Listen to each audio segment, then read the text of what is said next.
Hello, and thank you for joining with me again today. I'm Kelso, and I'm talking about fulfilling the cultural commission. The cultural commission.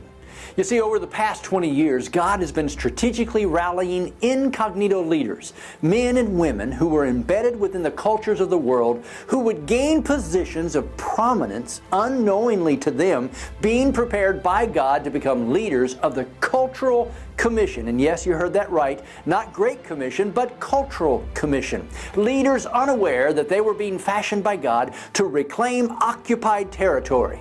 Now, many of these, as they were being prepared and elevated to these positions, were not born again, but they would soon be fashioned into the image of Christ for the purpose of calling out to the church to re-engage into the cultures of this world and thus fulfill the commission of Christ. This year, 2017, in the Gregorian calendar, is actually the year 5777 in the Jewish calendar.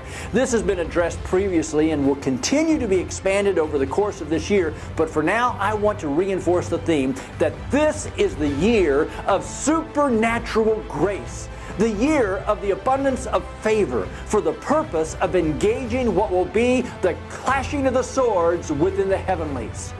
From before the beginning of creation, the plan of God was that the developing societies would begin to manifest His glory. From day 1 through day 5, God created the universe, but on the sixth day, He created man with the intent that man act as agents of His ongoing work. From that point forward, creation would expand upon the earth as a social and cultural society. Mankind, reflecting the very image, exercising dominion, obeying the commandment of God to fill and subdue the earth. However, as a result of the fall, the cultures of this world no longer manifested the plan of God. Over time, agents of change have been raised up by God to impact their society, with the effect of rendering pockets of culture and society that were changed. Men and women such as Daniel, Joseph, Esther, Nehemiah, they all affected their cities, their nations, cultures were granted immense favor, and change took place. But there was no vehicle in which God's grace could transform the heart of man until Jesus. His death upon the cross, His resurrection, and His ascension to the right hand of the throne of God provided the means where atonement could take place, as His blood provided a covering for the sin of mankind, a covering for those who would accept salvation and receive forgiveness, who would then walk in His righteousness and thus be charged with once again impacting the world.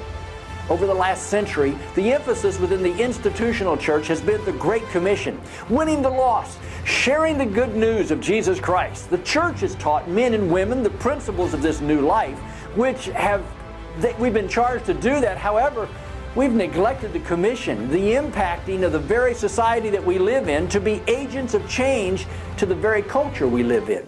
This is the time, the year, the very day when the church must rise up, the Great Commission and the Cultural Commission being inseparable. Every part of creation came from the hand of God, and every part of society was affected by the mutiny of humanity against God.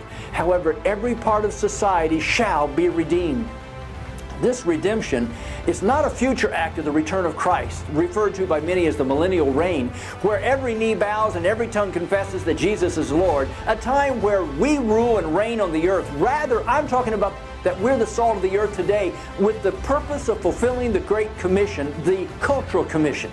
The tremendous immorality of our day, the alien philosophies that are violating the principles of God throughout our culture, from the courthouse to the penthouse. They engulf our society. Gay marriage, an oxymoron that undermines the very foundational institutions of society.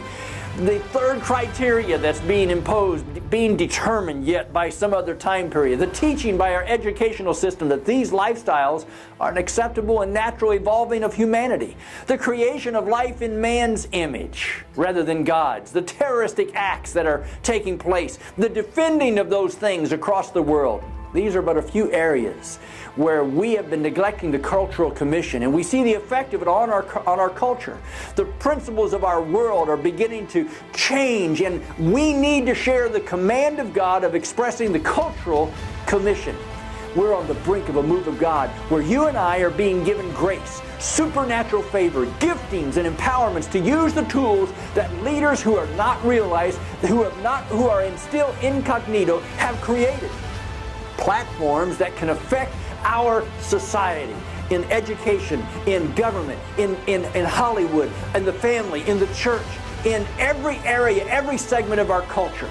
There will be a warring that goes on, false rumors and accusations are going to take place, but God is going to move as He begins to envelop the earth.